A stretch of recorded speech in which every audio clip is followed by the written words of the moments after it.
I got the invitation to go on this Armed Lutheran radio show, though. You know this guy? Have you seen this? There's two things that I would like to say that make me feel safe. Number one, the fact that there is a radio show called the Armed Lutheran Podcast somewhere in the world. That makes me feel safe. Pistols, prayer, and potluck. This is Armed Lutheran Radio. Hey folks, welcome to another episode of Armed Lutheran Radio, a show about guns, hunting, competitive shooting, the natural right of self-defense, and what God's Word says about the issues surrounding gun rights and gun ownership. I'm your host, Lloyd Bailey, the Armed Lutheran, and this is episode, I think it's 418. I'm going to have to double check that. That is correct. And this is our online hangout, the Reformation Gun Club online hangout for September 2024. And for those of you who don't know what that is, we are hanging out with members of the Reformation Gun Club, the men and women who make this show possible through their contributions to the show every month, or every year in this case. And and so we like to get together with them once a month and see what's going on with them and catch up. And you'll be seeing those folks here in just a moment. We got four of them queued up. If you would like to join the Armed Lutheran Radio Reformation Gun Club, if you would like to support the show, if you'd like to see it continue, then what I would recommend is visiting reformationgunclub.com and signing up today for just $36 a year. Actually, we've changed, as you probably heard in last week's episode. If you listened to last week's episode, we are now doing everything through Give, Send, Go. So donate what you can provide, whatever you feel is appropriate, whatever is works for you in these trying economic times. And come join us for our next online hangout. And it looks like we've got a handful of our usuals. We're going to bring them in now. But again, reformationgunclub.com to check out the Reformation Gun Club and to sign up. All right, let's get our members in here. And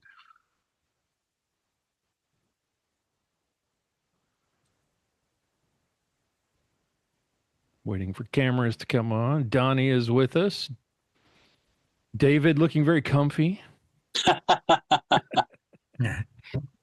Back from Tuscany. Yeah, actually, we're in a cabin in Townsend, Tennessee. Oh, very nice. Stuart is on his patio. Yeah, my computer is updating. How's the weather? Fine here. Pensacola had no problems. Very nice. I've heard tonight that some of my in-laws, for example, back in North Carolina, have been out of power for a while. They need a generator. Yes, they do. Tim and Steve are with us. How are you guys doing? Good evening. Awesome. And Stuart with an awesome looking cigar. Oh my gosh. You must be feeling better. I am. I realized I had done all this. Donnie, stop tempting us with all these awesome looking guns. Quit. Mine's more awesome than that. He's distracting me. Yeah, last night I was getting ready. I was about 7:00 and I realized it was such a busy day. I had not eaten anything since breakfast, and I went to grab something real quick before the hangout, and I was doing this number. I was having I think a sugar episode, and started kind of breaking out in a sweat and trembling and feeling like I was going to pass out. So I noshed on some peanut butter and jelly and a cookie or two and kind of sacked out. Yeah. It's kind of weird. Are you pre-diabetic?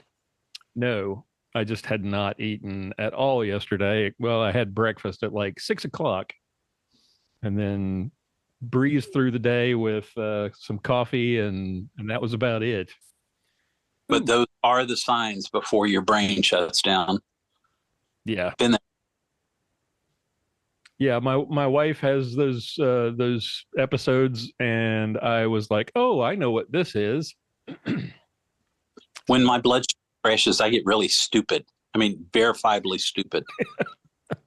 Well, that was kind of my worry, was like, all right, we start this show and I look stupider than usual. So I thought maybe this isn't such a good idea. I can't even open a jar of peanut butter with the way I was flaking out. Hey, Pastor, how are you? I'm doing well, thank you. How are you all doing? We're good. We are good. We'll be doing better in just a second here. Oh, Oh, you can drink again. Oh, yeah. Well, right. special occasions. It- Days ending in Y. days ending in Y are special. I was gonna say Thursday night. That's a very special occasion. Yep, absolutely. All right, Donnie's been chomping at the bit, so we'll get started with you. What have you been up to, and tell us about the goodies you've been teasing us with there. This week I went to the range. I shot this baby here. Whoa. Ruger Blackhawk. Nice. It's a 45 convertible, and the Ruger Blackhawk, you can load the 45 up to where you're about halfway between a 44 mag and a 454 Casull. So that's my personal bear management device. I didn't shoot those rounds this week. I also shot a 22, and then this is my 38 special. It's a Ruger LCR. This is a free gun I got when I sold guns. This is Nice. not a fun gun to shoot. No. It's really light. I shot 15 rounds out of it, and that was probably 5 too many. But, so I've been to the gun club a few times and had some fun. Shot my crossbow too to check it out for the bow season. And of course, the next thing is a week from tomorrow we're gonna see Will in Arkansas. He's gonna Nice. meet us when we go down there, and he says he's gonna take me to either a brewery or a distillery. Either way sounds great. Yep, drinking fireweed whiskey bourbon from Glacier Distilling, which is a Flathead Lake cherry flavored bourbon. So Nice. Okay. that is, but I've been shooting again, so that makes me happy. Excellent. Yeah, the other thing is that our senior pastor retired, our associate pastor's back, and I volunteered to start helping him out with visitation, and they've got my little kit with the consecrated wine elements in it. That's what I'm supposed to use. And what I've been doing more recently is, and he's still on the phone, is Vicar Peter is talking to just his mom now, but he's very happy where he's at. Good. Had a little accident with the car, Oh no. but an elder in the church's brother has a body shop. Always good to have friends in high places or with connections. Yeah. Excellent. So the Black Hawk and shooting the bow, is hunting season coming up soon? Oh, bow season is already in effect. Okay. And in Minnesota, I think this is the first year where everybody can use a crossbow. It's been just those people over 60. What? But yeah, for a crossbow, as Okay. opposed to a standard bow. All right. So everybody can use a crossbow now in Minnesota. Interesting. I'm not familiar with all of the ins and outs of bow hunting, and certainly not with hunting law. So that's why that struck me as interesting, that you can't crossbow hunt unless you're over 60, or you previously couldn't Yeah. crossbow Well, hunt. Virginia did the same thing a few years ago, but in Virginia, in order to use a crossbow, you had to get a doctor's note that there was something physically preventing you from pulling back, a bow. from pulling a compound bow. So everybody got their fake doctor's notes.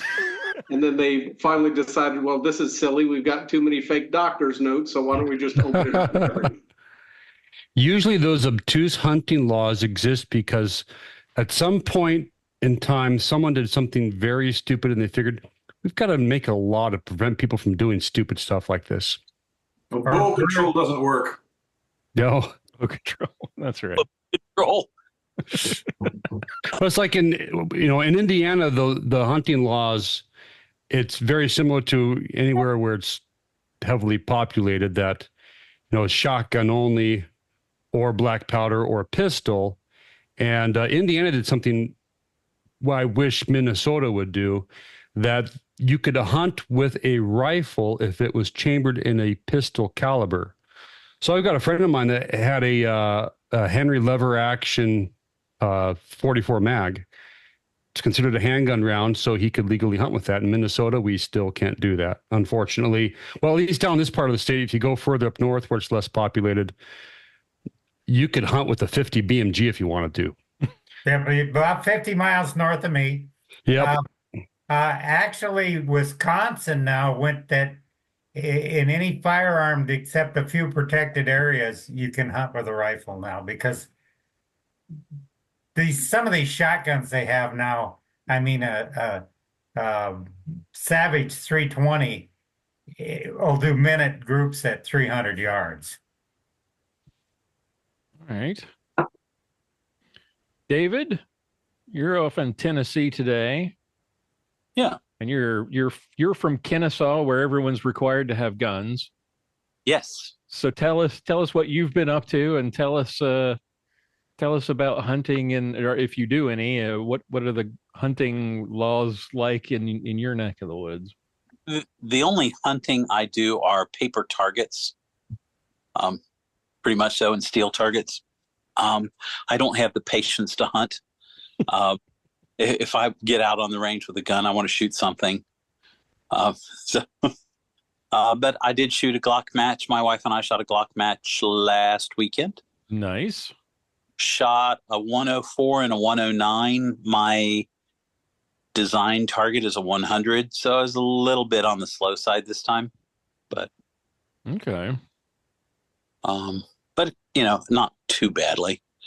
Is that where do you go for those matches? Is that a regular match that happens in your area, or is it something that comes around, like the matches that my son and I shot back when we were in North Carolina were like once a year? Yeah. Well, these are Glock Sports Shooting Foundation matches. Mm-hmm. This particular set that we're doing, although I'm a USPSA member, and I've shot Steel Challenge a whole lot. But and then there's some local matches at our local range. But these are Glock matches, factory sponsored. So usually it's the same match in the same place each year. This particular one was in Talladega, Alabama. So we drove over on Friday. It's like 2 hours from my house. And got a hotel room, got up Friday morning and shot, knocked around town, had a good time, and drove home. Where was the range? Was it at CMP or was it? Yeah, it's CMP. And oh my gosh, it's a beautiful, gorgeous range. Yeah, I shot the 600 yard range there with my son-in-law a couple of years back. That was a wonderful experience. Just shooting a standard AR, but I was able to get on target at 600 yards. So nice. Yeah. It was windy and raining that day, so I won't say that those were great targets at 600, but at 300, 200, and 100, it was deadly enough. 10 ring kind of stuff. Nice. So it deadly enough with a 6X scope on it. So so I could see, what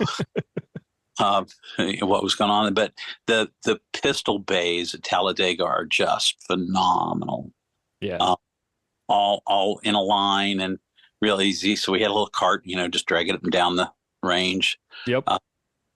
Shot a Glock 34 MOS, a Glock 19 MOS. So the 34 was an unlimited category.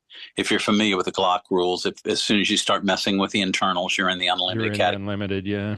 Yeah, and so it's it has a aftermarket guide rod, so unlimited there, which I was in the really side of unlimited, because people in unlimited, a lot of them are turning in 60s and 70s, and and here I'm knocking around at 100. So, what are the limitations on? It's been a long time, so refresh my memory. What are the limitations when you're in that unlimited division? Are there any limitations on what you can do to the gun? Not really. You have to have it has to be on a Glock frame and a Glock and I think a Glock slide, but after that it gets pretty loose. Pretty murky, right? Yeah, because you can shoot an aftermarket barrel, you can have a weapon light on the front, dots or de rigueur, just the thumb brakes on the side, and Glock performance triggers, aftermarket triggers, Magwells. Magwells, just about anything goes in unlimited. That's why they call it unlimited. And you're in there with your aftermarket guide rod.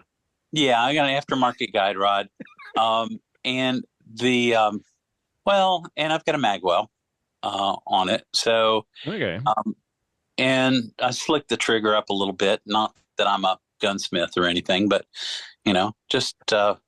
Of course, the old joke about Glocks. The best trigger job for a Glock is a case of ammo. So I've been through more than one case with that one.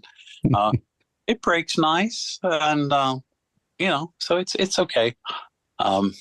It is what it is. I'm not an ace competitor. I'm just high speed, low drag type. Yeah, you've seen me. I was high drag, low speed. I'm in shape.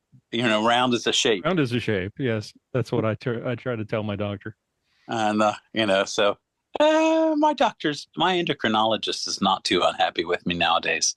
I've dropped some weight and stuff like that over the last couple of years. So, they're not too unhappy with me. But it's fun. Go out and we see a bunch of people that we've known for, 15, 20 years, lot of shaking hands, flapping on the back, and, hugging the ladies. And so it's see the people, from all over the country. It's a lot of fun. Yeah, it's the cool part of the shooting sports. Yeah. All right. Stuart, how are you, sir? Well, I got 2 arms again, so I'm happy. I noticed. That's very good. Yeah. So now I can go out to the range finally again. And always good. Yeah. And got a new car.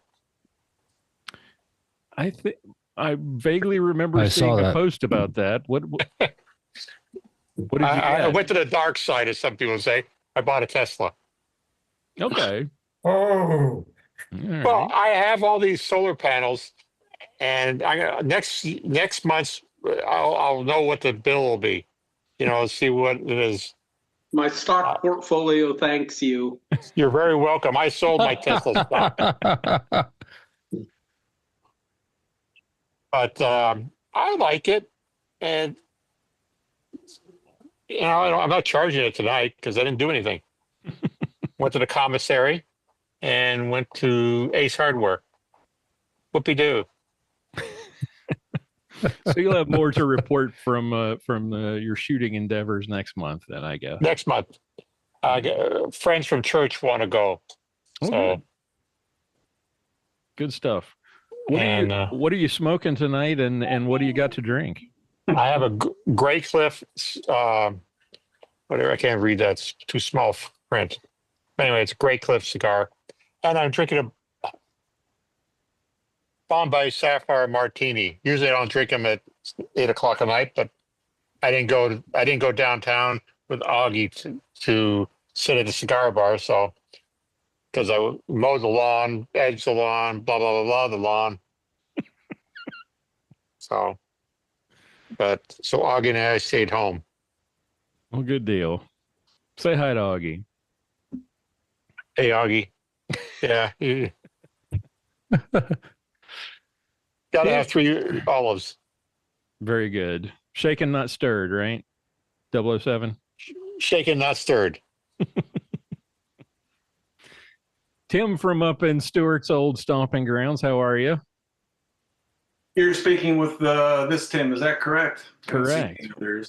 Actually, it's been quite an eventful month. First of all, around June 7th, I brought my car in for an air conditioning service. And when I was driving away, it was missing for some reason.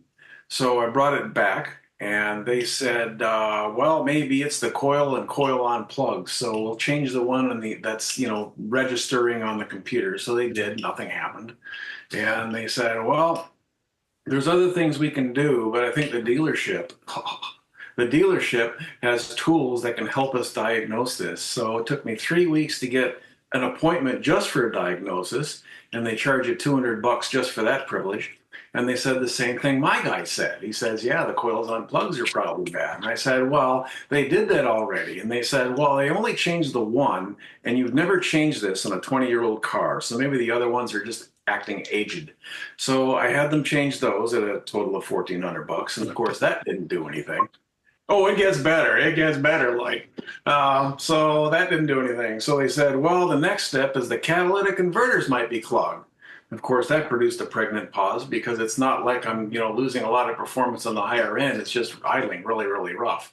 So based on their recommendation, I had that worked on. Well, of course, that did nothing. I took it back to the dealership and they said, well, maybe it's the timing chain and maybe it's the oil pump and maybe it's the man in the moon. And what time is it this month? And, they were going to give me an $8,000 job, which I refused. So I took it back to my guy and he said, well, they've done everything we would have done. In fact, everything we have done. So the next step is one of two things. You can either change the timing chain or you can just change the motor outright. And I said, well, I'm not going to change a timing chain on a whim just because it might fix it. I want to rather have it just fixed. So I went and got a remanufactured motor put in it. It took a month and a half to get the appointment for that. And now that the car has had the entire summer off, I now have a functional vehicle $9,000 later. So I kind of look at it this way. Wow. I kind of bought my car all over again. I just don't have to wait for the title and tags. Oh, my goodness. You could have. Okay, that's the horror story, but there's a better part to this. It has nothing to do with the car, and that is we have a monthly pistol shoot where I live, and it's just kind of a informal, people get together and have kind of an IDPA sort of thing going on. Okay. And I always bring obtuse weapons with me just to see how well I do. Well, I brought a Colt Snubby before, Colt King Cobra, and did reasonably well considering it has only a 2-inch barrel. The last time around, I actually had to bring a semi-auto because I ran out of 38 specials. And the next time around, I think I'm going to bring my Model 2944. I'm going to shoot specials with it. But the reason I didn't bring it before is because every time I pulled the trigger, it hurts. Oh, yeah. I went to a gun show and found some Hogue grips for $60 for an end frame, hardwood grips. What do they call them? Powell Ferrell, I think is the name of the hardwood.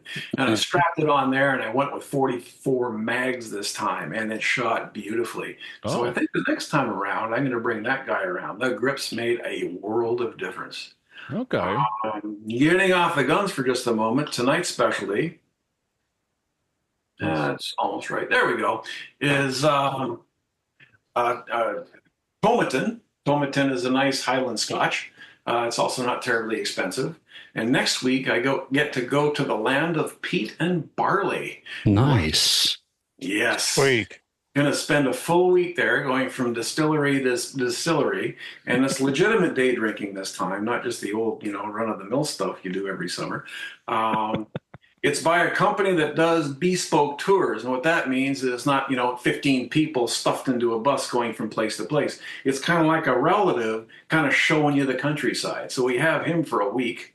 And it turns out the guy is like the master of malt. He's kind of like a Scotch specialist. Has been published many times. Yeah, we are paying for this, so it's not some cheap guy that was found in a pub someplace.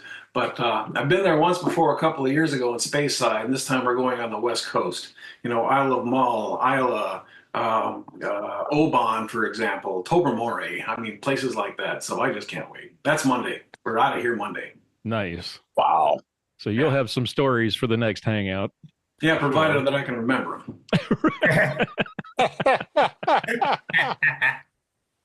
And thank you for inviting me back after last month. I wasn't sure. Oh, yeah. Always glad to have a new face. Glad you got to be with us last month, and sorry for the delay tonight to this month's episode. It's okay. This time I'm on time instead of an hour late. Oh, that's perfect. The 44 mag reminded me, I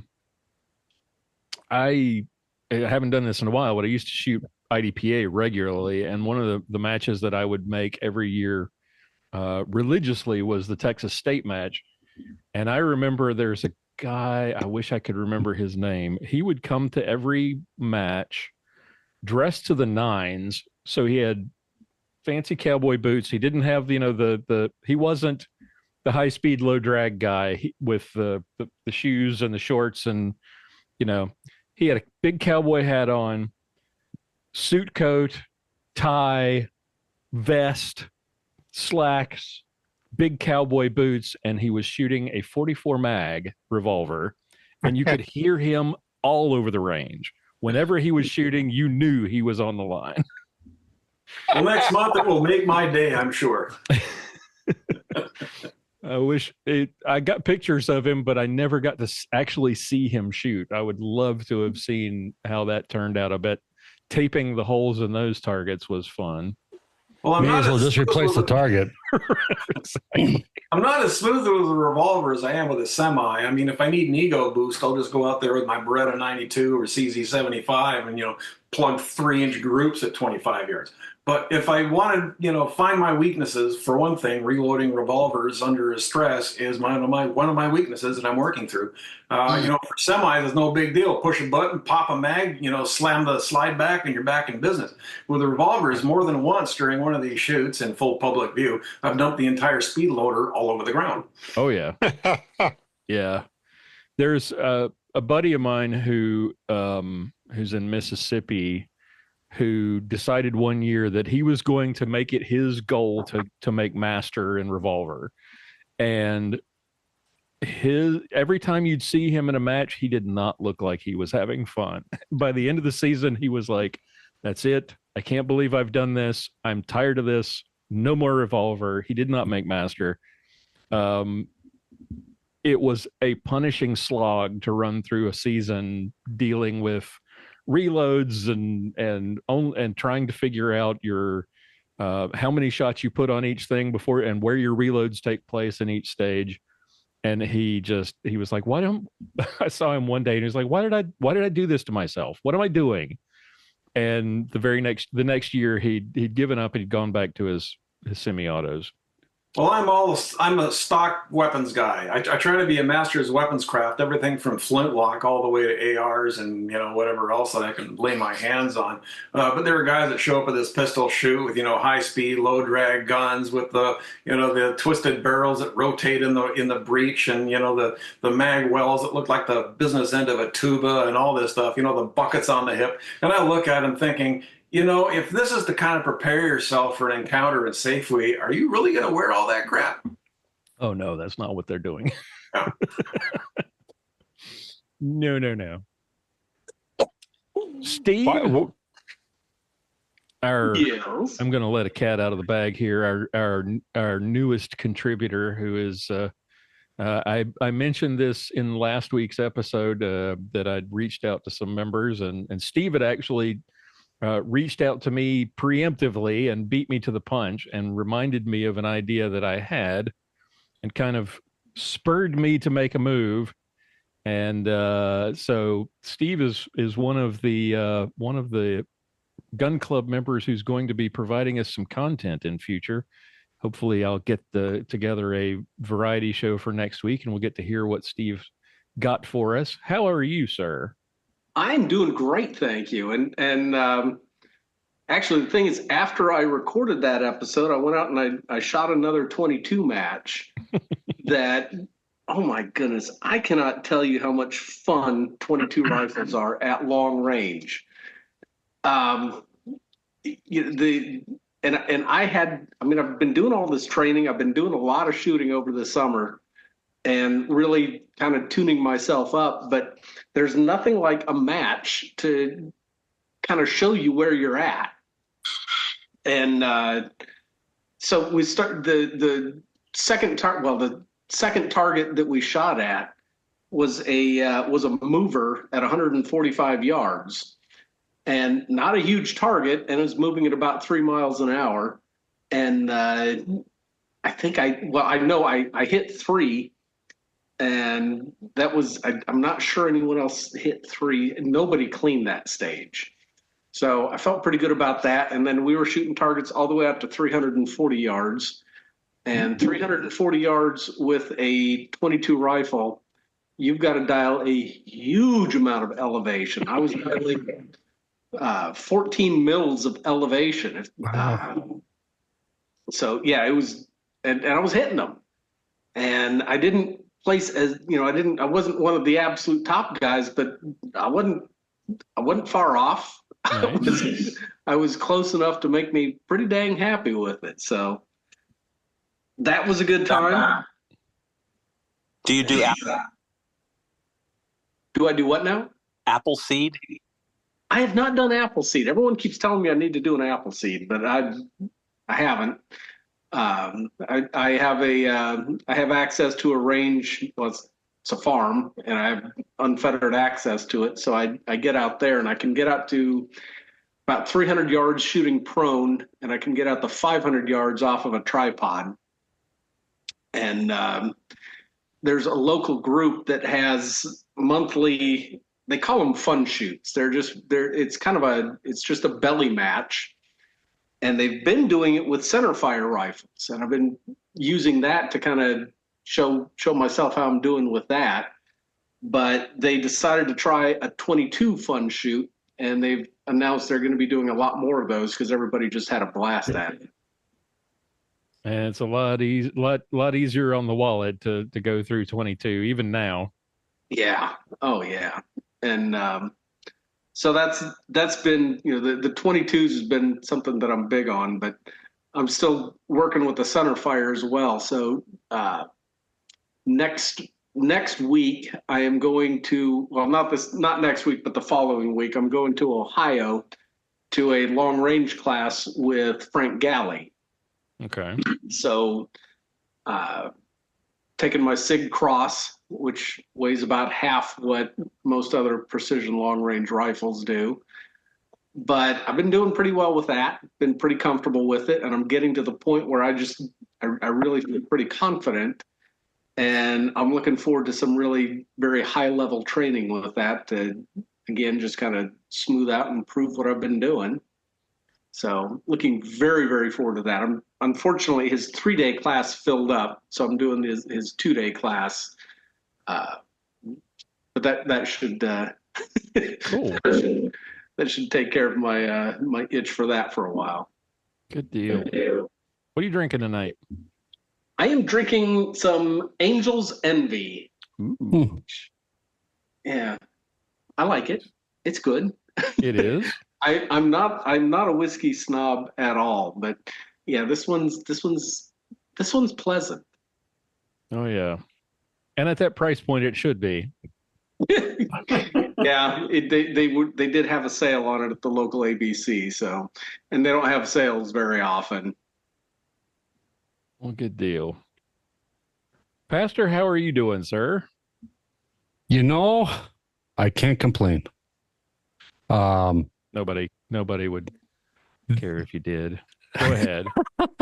How's the ear? Well, it still rings a little, but I'm ready to try playing my horn again.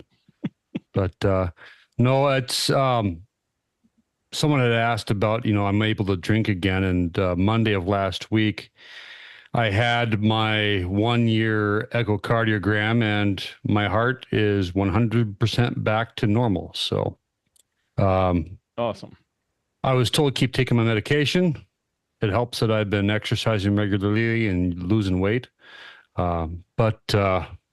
Yeah, so I'm imbibing a little more frequently now, thanks to that.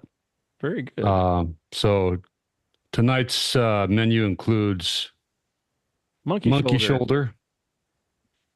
For the price point, you really can't hardly find a better whiskey. So it's a Scotch. It's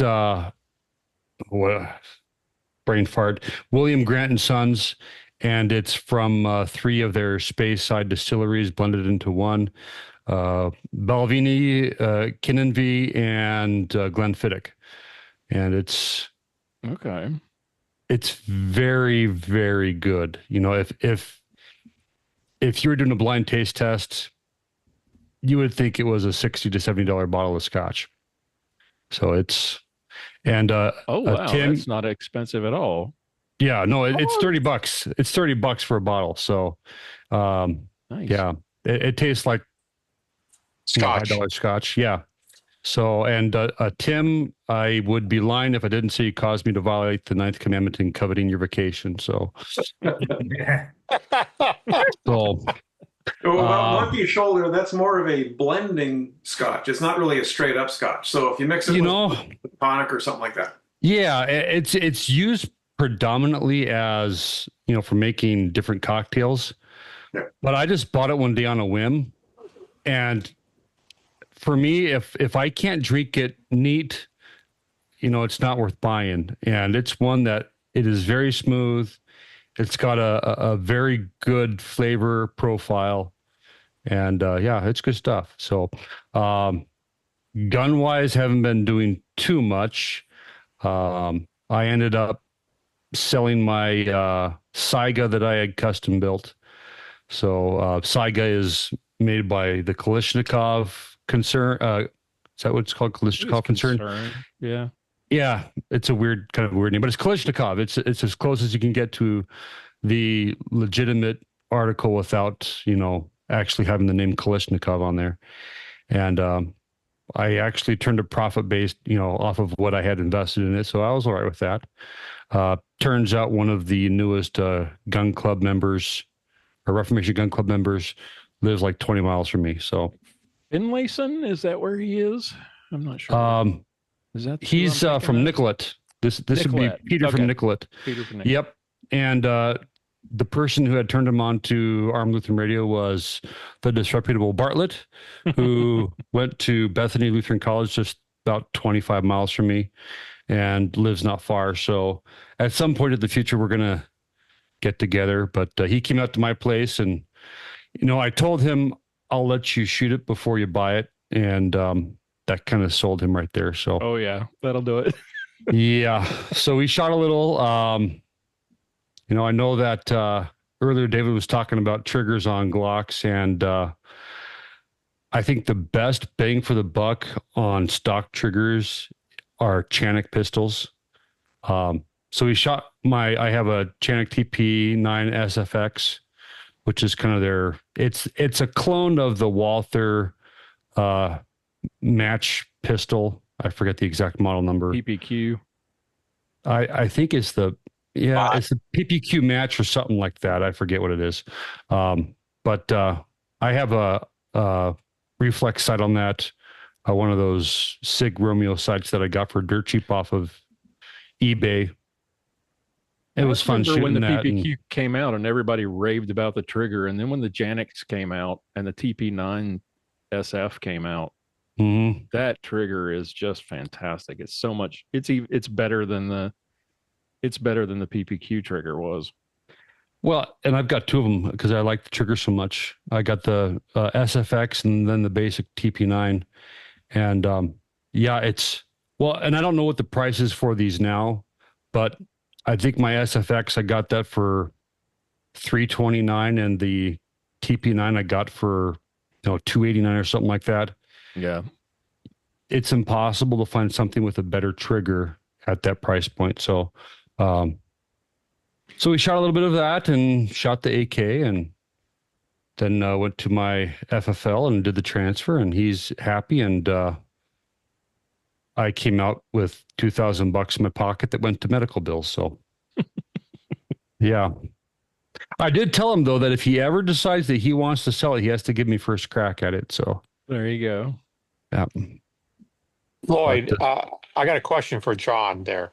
Mm-hmm. John, did you hear that Ray Smith died? Do you remember him from seminary? I do. I saw that. And yeah, he wasn't, I know he was a little bit older than me. He was a second career guy, but 56. He was only 56, John. That's 12 years younger than me. Yeah. There was another guy, he used to be a pastor 7 miles from me. He was an 07 grad from St. Louis, and he happened to know one of my friends that had come with me to Fort Wayne that ended up transferring to St. Louis. And he was 64 and just dropped dead, I guess, a week ago. So we had a guy here in Pensacola. He was 62, just died. Wow. Of course, it was hot, and he was overweight, and amongst other problems. But take care of your health while you still can. Yeah, I've lost 50 pounds. Good for you. You look good. No, thank you. I'm not quite that close, but I've lost about 12. So, well, congratulations, John. It's amazing what cutting out carbs can do. So just drink whiskey. That's right. That's right. They say it's keto friendly, so I'm not quite doing the whole keto thing or the carnivore diet. I'm just, if it's got carbs, I try and avoid it and keep it down to about 100 carbs a day, no more than that. But yeah. So one of the best tips I got for eating and to keep the weight down is to eat as close to the ground as possible. Meaning that you eat, beef that doesn't have a lot of the hormonal stuff. I don't know if you can avoid that these days, but lots of vegetables, lots of grains, stuff that is not processed. And it's amazing how fast the weight comes up. Yep. I'm a Weight Watcher since 1972, so I got Oh, good. No, I also fast 1 day a week, and it sounds strange, but between cutting out the carbs and that 1 day a week fasting, I don't get the food cravings I used to have. It's incredible how much my body has changed with just, I no longer feel the need to have to eat all the time. So it's actually quite wonderful. And of course, whiskey is a almost no carb fast friendly. So and cigars. And cigars. And cigars. I need to start looking at ordering some more, because I need a little more variety with my humidor selection. Yeah. Scotch is very, very close to the ground, Pastor, so don't give that up. That's right. Nope. It's good for your heart, and yeah, good for the soul. I find myself less angry when I'm having a dram of scotch. Well lubricated, yes. Oh, by the way, Lloyd. Yes, sir. I finally got my concealed carry permit for Florida, even though you don't need it anymore. Very nice. 8 months after I applied, 8 months? Don't be in a hurry. Don't have a background. What on earth? 8 months, that's crazy. Minnesota state law, that the county sheriff has to issue it within 4 weeks. Yeah. I didn't care. It arrived in the mail. I guess they figure since you can carry without, they don't. There's no hurry. There's no rush. Indiana was nice. It was 2 weeks. You didn't have to do any classwork at all. You go in, you fill out the paperwork, and pay your $25 fee, and it was good for 4 years. That's Georgia. No, you have to have fingerprints on file. 5 years, $55, I think it is. It's probably my history in the Navy. And maybe so. Yeah, and all the stupid things I've done in my life. He served this country. There's got to be something wrong. There's got to be something wrong. There's definitely something wrong. Mike, how are you, sir? Another from the land of 10,000 links, or is it 1,000 links or 10,000? It's 10,000, right? 10,000. More like 12 to 13, but basically 10. I thought that was just a silly slogan until I flew into Minneapolis for the first time. And when you come in on a sunny day and you can see out the window, and it's like, okay, there's 10,000 lakes. I believe it. Oh, yeah, definitely. And this summer we had more for a while. Mm-hmm. It was a crazy spring. It was a crazy summer. June was nuts. Yeah. But a lot of rain. Now it's dry, but it's okay. All the rivers and creeks are real low now. Yeah. Has it snowed yet there? Oh, No. It's been hot. 80 today. Comfy. It's supposed to be too hot. Nah. I'm ready for some cooler weather. We're finally getting out of the 90s, so 80 would be great. Ugh. No thanks. 90s are for July. That's why we live up here. Not in Texas. So what have you been up to? Oh, I don't know. Just getting not too much. Had a family wedding earlier this month, gearing up for fall. Just, I don't know. There's always stuff to do, but don't ask me what I did. I'm always on the run, getting stuff done. But I don't know. Yeah, my life is good. Exactly. There's plenty of parents, it's every week, go check on the parents, help them. It's just always stuff to do, but nope. I'm looking forward to fall when it arrives. So right. What are you drinking tonight? I am out of the box. I actually went across the border. I have it's a strawberry rhubarb beer from New Glarus. So from those from Minnesota, know that you have to go across the border to get it. But on a hot day, and I've been outside all day, I was like, this looks tasty tonight. Nice. You always have some interesting choices. That's what everybody says. They're like, where do you find it? I'm like, I don't know, just go shopping.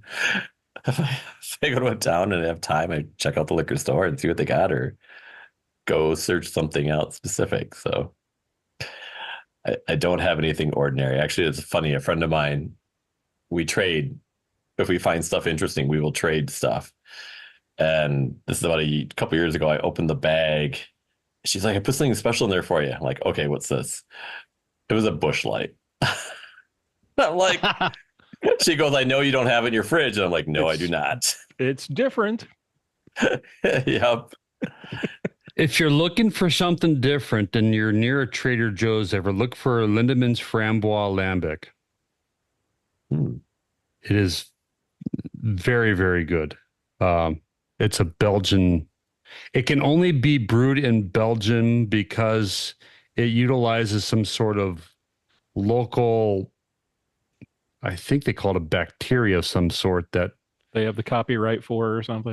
No, well, yeah, it's some weird thing that the environmental requirements for brewing this specific type of, and it's not really a beer. It's kind of a cross between the beer and a liqueur. But I had a lot of that when I was in college. It's raspberry framboise lambic. I should have been more specific. It's so good. But Mike, you and I got to get together sometime because you're only about 40 miles away from me. I am not that far away from you, no. Yeah. And I work in Mankato. So. Oh, you do? Okay. How are things work? I know that Rudy Mauer's been helping out there at Trinity, right? Oh, yeah. He's great. Good. I know him because he used to be our circuit visitor, and he was just about in fact, my wife's first teaching job in Minnesota was at his former congregation. Okay. So, yeah. Nice. Yeah. Rudy is great. Yeah, he's a good guy. So appreciative that he is helping. Are you working in the leadership there at Trinity? Yeah, I'm the head elder. So I've been on the call committee for 3.5 years.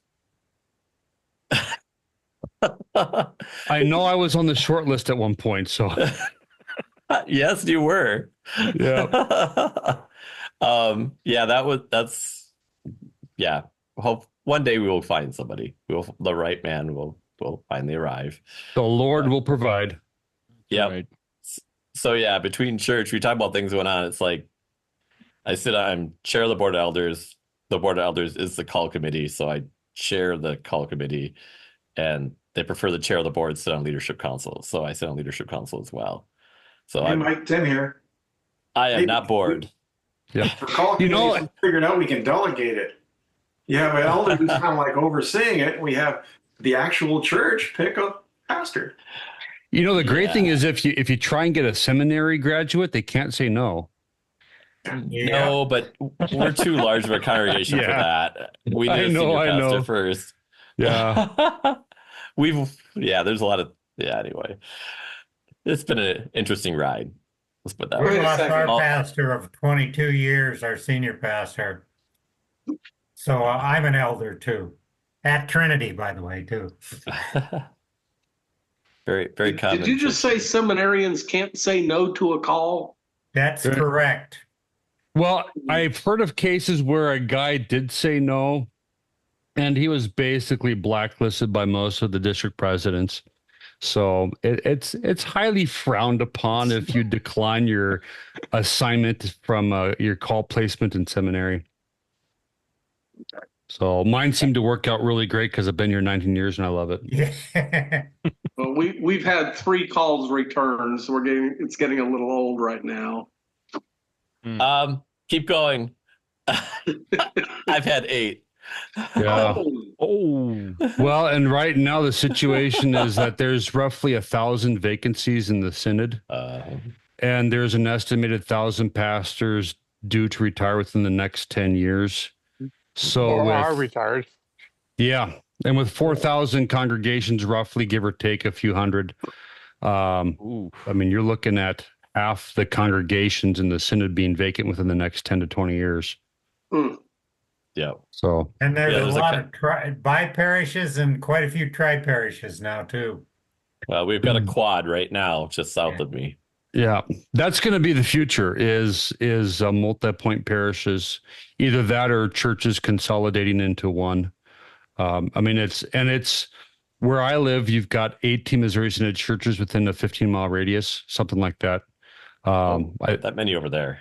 Yes. Wow. And a lot of it goes back to the horse and buggy days. Back in those days, no one wanted to go more than 5 miles to get to church.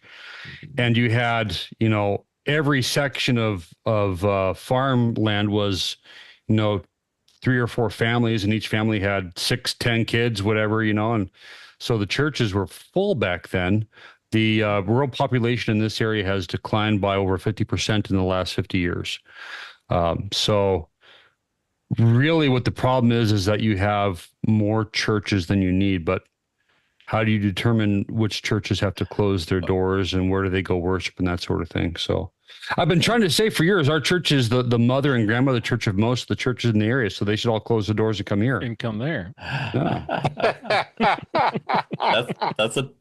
Yeah. That's going to be a tough deal for some churches because some of those it is very nice churches in the country, and it's like when it's the church that Grandpa built, and you're looking at the prospect of having to close.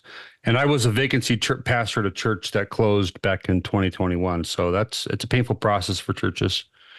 They want to hang on as long as they can. Washington's even worse because we are very low churched. I mean, it's just the way it is around here. And we are in the middle of a call right now, and we already called 2 pastors, and both of them declined.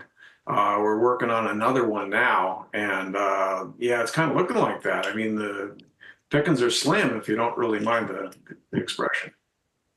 Yep. Well, go ahead, Mike. Well, I was going to say, it's interesting. Like our circuit, a lot of the churches around us have all gotten pastors, but we have not.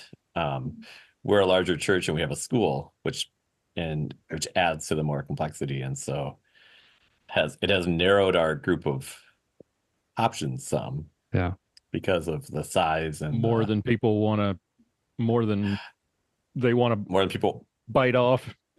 Yep. More trouble. Yep. I think that's responsibility, really. Yep. Yeah.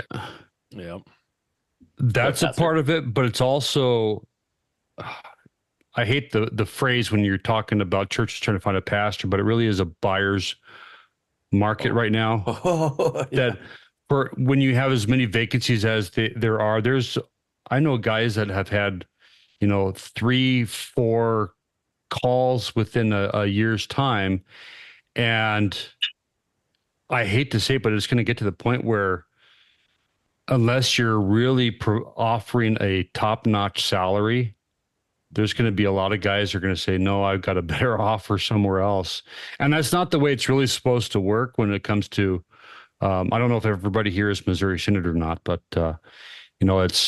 and everybody has, for myself, my wife's a Lutheran school teacher, and I've got kids that are in high school. So if you don't have a Lutheran high school within decent driving distance, and you don't have an opening for a Lutheran school teacher in the area, I'm not going to consider the call. If it's during the middle of the school year, I'm not going to consider pulling my kids out of school in the middle of the school year and asking my wife to quit her job. So, and I know that there might be a lot of other Missouri Synod folk out there listening to this or watching this stream. And, it's, if you've got a school or you're looking to call somebody who's got a teacher for a spouse, time it the right way. If you're looking, make that call in April or May as opposed to December when it's, I'm not going to do it to my wife or to the school where she teaches to leave them stuck without a teacher in the middle of the school year. Yeah, Pastor, you brought up a really good point, especially here in Washington. We're fighting for the lead on the highest cost of living with, California and Illinois and other places. Blue states are extraordinarily expensive to live in. So with the salaries we have to offer a pastor, we go by district recommendation, but we can't quite match it. We can get like 90% or so, but we can't quite get there. And when you have some guy from, Iowa, looking at Washington thinking, oh, wow, that's a great salary. And then they start looking at the cost of living and it's like, well, not so great. You don't have a parsonage, do you? No, we do not. We do have a school, Yeah. which is helpful, but at the same time, it's hard to find a pastor who can handle that. There's no kid out of the seminary that's going to be able to manage a school and a congregation at the same time. Right. Yeah, schools have their own problems. Yeah. And especially if they went to Seward. That's another story altogether. The teachers. When I was in Hebron, the one teacher that didn't go to Seward was the most confessional quote teacher they had at the school. The rest, were ELCA previous rejects. And so, fortunately, Seward has changed significantly in recent years. They now are one of the more confessional of the Concordias. I'd say they're right on par with Mequon as far as being confessional. Their new president has, not new, he's been there a while now, but he's really turned that place around. Hey, I was going to ask, are you going to go up to the Reformation lectures at Bethany?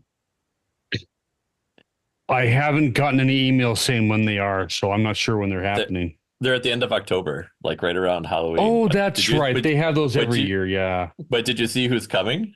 No, I didn't. Harrison's going to be there. Oh, wow. And all three ELS, Wisconsin Synod, Missouri Synod presidents are going to be there. Go to their Facebook page and look it up. It'd be really nice if these three synods could finally get their act together and be in fellowship again. Yep. Yeah. Harrison, the guy who told my son when he was assigned, I hope you have a rifle.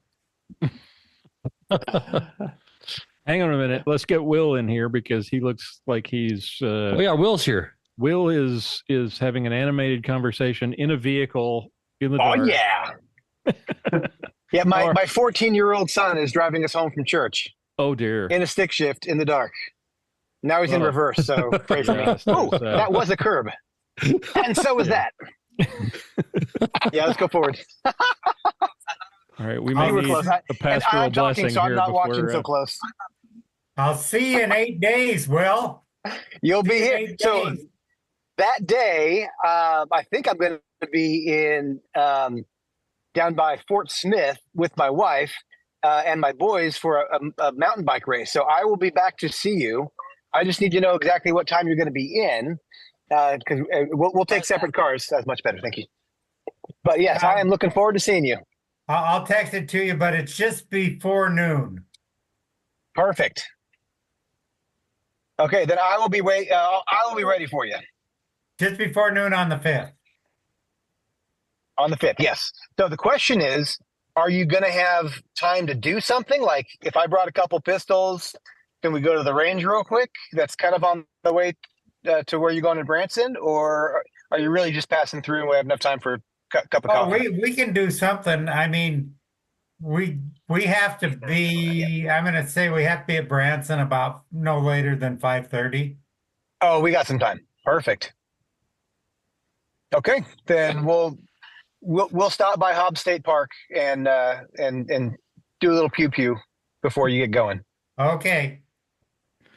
Cool. Well, we're home. I'm gonna start going inside. So, since the last time we saw you, since the last time I saw you guys, my best friend's dad, whom I grew up with, he was kind of a surrogate dad for me in certain respects. He had a stroke, and he knows the Lord, and there's no concern for that. But he's now having to relearn all sorts of things, including talking and walking. And that was a little over a month ago. I think it happened just before our last call. But last weekend, I had the opportunity to fly down to Austin and spend an extended weekend with him. And we ended up just getting him up and walking, which right now that's part of his basic therapy. But he hadn't been into his shop in behind his house. It's a shed in the backyard. Where all of his reloading equipment is, where all of his guns are, not all, but where it's his little man cave. And I tell you, from when I saw him on Friday, and just the difficulty moving around and the joyless speaking, to when I saw him on Saturday, and we said, "You want to get up and go to the shed?" Everything changed. His visage just lifted. He was standing straighter. He was walking straighter. He's still leaning one direction, so he's on a walker. But we got him out in the grass after we were out in the shed building an AR, and we got him walking without use of a walker. I mean, just as a test. And he was able to do short bursts at a time. He had walked more that day between going back and forth to the shed, running a few errands, going to lunch, dropping off glasses to the glasses store, going to the gun store, than he'd walked the entire week. And he was tired and sore the next day, but he's like, can we do it again? I mean, just like a kid in a candy store. And it was, I tell you, one of the most exciting. It was legitimately, we were doing gun therapy for him. And it was so encouraging seeing that turnaround real quick. Obviously not a lasting thing. It was just, one good step in the right direction in his therapy. But this is something he's been doing for years and years and years, and he hadn't been able to do in more than a month. And it was so encouraging just to be able to see it, for one, but also to be there with him and walk with him in a few steps of his journey. I just thought I'd share that with you guys. That's awesome. Awesome. So you're not drinking anything tonight, thank goodness. I know you're out with your son driving. How long has he been? Is he still? He's 14, so he's not got his permit or well, does he? I guess No. he has. So in Arkansas, you can get your permit at 14. At 14, okay. So at about 13, a little over 13 and a half, out on our church grass, we've got a couple big acres of just grass. He started learning to drive. So I have a manual transmission Volkswagen Golf Alltrack. Awesome. And he has not driven an automatic to date. So he's been driving for at least a year. The first couple months before he got his permit was just on the grass at church, and he's been on the street ever since then. So he's got 9.5 months of on street on a manual.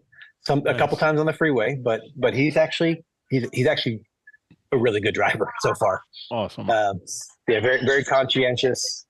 It's been really encouraging. That's a I great learned way to drive teach on him a to manual, and that's learning on a manual. It makes you a better driver, I think. You're connected to the car. You're connected to the road. You're cognizant of what's happening underneath your butt. You're cognizant about what's happening on the road around you. I mean, everything about it is it really plugs you into the experience of driving. And so I think I've told him at least once, if he wants us to help him buy his first car, it's got to be a manual. Otherwise, he's on his own. You're less likely With a to. revolver, it makes you a better marksman. I still don't own one of those. You're less likely to lose focus because you have to focus on what you're doing. You can't just sit back and zone out. Yep. In a manual. I grew up on what was it? I learned on it was a Pontiac Le Mans with the stick shift on the 3 on a tree. On the column. Yeah. So that was an experience, and went from that to a Volkswagen Golf. Woo. Yep. It's a lot more fun driving the stick too. It is. It is. You're right. Yeah. I don't worry about that now anymore. Yeah, you just got one of those boring Teslas. 1950 GMC with a 4-speed. Nice. I still own part of the truck. 64 Volkswagen. Say that again. 64 VW Bug. Ooh, I had a 78 Bug. I had a 64 Opel. Ooh. Nice. An exotic now. I almost had an Opel for my first car. One of my brothers was working at a Christian camp in Northern California, and I was considering taking my junior and senior years up with him, and would have gone to the local high school. And there was this guy down the street. He had the cutest daughter, but let me tell you, this is how he spelled his name: Uren. Want to guess how he pronounced his name? I don't want. Yes, he was Mr. Urine. He was Mr. Urine. He was that kind of guy who just has like 50 or 60 cars in various states of decomposition on his property, and he had 2 Opels of the same year or same body style. And we talked about getting both of those and using one for parts and fixing up the other if I were to move out there with him. That didn't end up happening, and that's a different story. But I considered getting an Opel for my first car with my mechanic brother who worked for the camp. Will, are you from California? Unfortunately, yes, I am. What part? Orange County. So 10 miles inland up Highway 39. No, I went to school at Concordia Irvine. I'm from the San Fernando Valley. So okay, so a little bit north and a little bit where's Irvine for me? I call it Satan's armpit, but that's just me. Yeah. I always thought Satan's armpit was San Francisco, but yeah. I mean, Orange County is a little bit nicer than it is than San Francisco area. Yeah. Sacramento's still more conservative, but yeah. So this Mr. Urine, if he had too much to drink, was he piss drunk? I didn't get to know him that well. I'm sorry. Although, go ahead. You Southern California boys are all screwed up. Because, growing up in Marin County, back before things went to hell, and it was very nice. Marin's still pretty, but it's too close to San Francisco for my liking. San Francisco was always weird. That I know. We used to go sing Christmas carols on the cable cars. Oh, really? Yeah. They didn't throw eggs at you or anything? No. This is the 1960s. Okay. So you're saying they threw marijuana at you? Oh no, they didn't throw it; they just blew it at him. So yeah, Mr. Urine, my brother bought a Volkswagen Scirocco from him, and awesome. Those are cool. I was 15, and I was in the middle of getting my permit when my brother asked me to come out and visit, and so I didn't actually have my permit yet. It was about a mile down the dirt road from the camp, and he didn't have a trailer, so he literally bolted the front bumper of the Volkswagen to the back bumper of an old Dodge not dually, but 4-door pickup truck. And he let me drive it down the road, trailing the Volkswagen. And there was this one turn that was real tight, and everyone always took it real tight. I didn't have any experience, trailing something behind me. So here I am trying to drive this thing, and I get all excited because I'm behind the wheel of this turn that I always wanted to kind of go fast on. I took it too tight. And I took it tight fine for the car I was driving, but not for the the car that was trailing behind me. And I ended up knocking over the sapling tree. To this day, was growing at a 45-degree angle because the back fender of the Volkswagen knocked it over. Oh boy! And that was just the first of 3 times I crashed that Volkswagen that summer.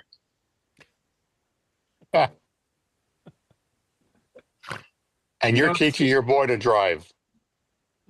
I tell you, my brother he knows Frank. what not to do. I know what not to do. My brother Frank was very gracious, and I learned a lot of patience and graciousness from him, specifically because of that Volkswagen Scirocco. Another time I was backing it up and I dumped one of the back wheels into like a decorative hole that had a bunch of large river stones in it. He was right there. He actually saw me do it. And he laughed at me. And then he built up a little bridge with the stones and he drove it out and said, "All right, don't do it again." And then a couple of weeks later, I'm driving at like 5 a.m. with the Wranglers. We're trying to go up where I got to drop some of them off to let the horses out. And it's foggy as all get out. I can't see very far. The defroster doesn't work for anything. So I'm sticking my head out the window on a cold, soggy, wet morning. And I've got to come inside to shift. And by the time I got my head back out, the road had turned, but I had not. And so I literally go off the road. And here's the funny thing about it. There was let's see here, very large rock that was just directly in front of where the road was, in part why the road curved. And up until a couple weeks before, there had been a sapling there about, 4 or 5 inches in diameter. And for whatever reason, someone chopped the tree down. I don't know if it was in the way or what the story was, but they chopped the tree down. Had they chopped it any higher, I would have crashed into it with a bumper and severely damaged the car. Had they chopped it any lower, I would have rolled right over it and smashed into that rock and ruined the car. As it was, I was going slow enough. It was an uphill. I had 4 people in the car with me. And the way I hit it, I went over the top of the stump with a little wind apron on the Volkswagen, and it just stopped and rested, and I stalled out with it resting on the frame about this far from hitting that rock. Wow. So we got a big jolt, and we were all wide awake, but at least after that. But there was no severe damage to the car, a little scratch on the little wind apron and a little dent in the frame where I jacked it up and pushed it off. But no severe damage. And I went to him later that morning, one of the few mornings I didn't see him, all throughout the day. And I walked up to him at lunchtime and I handed him the key and said, "I'm sorry, here's what happened. And I'm just really sorry." And he looked at me and he took a couple deep breaths and he said, "I heard about it from about 5 different people." And The this 4 is who the were first in the time I car saw with you. And his quasi stepmom. That long story short, my dad was an alcoholic and like an angry, belligerent drunk. And in high school, he moved out of our house. He was the only one of us 7 kids who did not graduate from the same high school because he moved in with the head wrangler in his family, Norm and Sylvia, and graduated high school living with them, the whole other town way in Vista, California. And at that camp, they had moved to that camp, and Sylvia, the wife, had driven past while I was still stuck on that tree stump. And so she had told him, as well as 2 or 3 other people. So he knew it happened. But I had gone to him and I had apologized, and I felt like an absolute idiot. And he said, "I heard about it, and I was waiting to see if you were going to tell me about it." because you didn't try to hide it and didn't try to weasel your way out of it. I forget what exact word he used, but that's essentially what he meant. He handed me the key right back and said, "Thank you for being honest. And as far as I can tell, no real harm done. And I think you're never going to do that again." And never did. Welcome to being an adult. That's right. It was wild. This is also the same brother. Years later, I had a bulldog mix, and he had a quarter wolf, 3/4 Malamute dog. And they usually got along, but this one day, his dog Tahoe was just growling, barking, and just being a little turd. And so I had my dog sitting just a few feet away, and I kind of got down on Tahoe's face and grabbed her by the scruff, and I was like, "Tahoe, knock it off. Quit growling at Spike." And he happened to walk out and was just leaning against his door, and he said, "She's a quarter wolf. I don't know if I'd ever do that again." That was it. Well, let him know Didn't that. scold me. Didn't get angry that I was trying to tell his dog what to do. And he's just taught me to see things a little bit differently. Gentlemen, I got to get going. I've got an 11-year-old boy to get to bed. Yep, I started to say we're running a little late. It's time to wrap it up, but we should definitely do so next month. Be prepared, everybody, with your dumb driving stories. We got to hear Will's, so he gets to listen in on ours. So be prepared for that next month. We'll do that. Hey, Lloyd, one last thing before you split. Yep. Yeah, that car story I gave at the very beginning of the hour, I didn't quite finish it off. After all that business with the engine and all the other stuff and the huge expense, I went in there with a air conditioning problem. I've still got an air conditioning problem. I'm going to take it in when I get back from Scotland. You're in Washington. You don't need air conditioning. Climate change, dude. Climate change, right? That's right. There you go. Good night. Guys. Good night. Thanks for hanging later. Good to see you all. Good to see you all. Have a great night, and we'll talk to you again next month. You betcha. Take care. All right. Shalom. Bye, everybody. Bye. Bye-bye. For show notes, be sure to visit our website at www.armedlutheran.us. Check out the Facebook page, The Armed Lutheran, or join our Facebook group, Fans of Armed Lutheran Radio. If you like what you hear, please leave us a comment on our feedback page at armedlutheran.us/feedback or a review on iTunes and let us know what you think. Thank you for listening to Armed Lutheran Radio, a member of the Self-Defense Radio Network.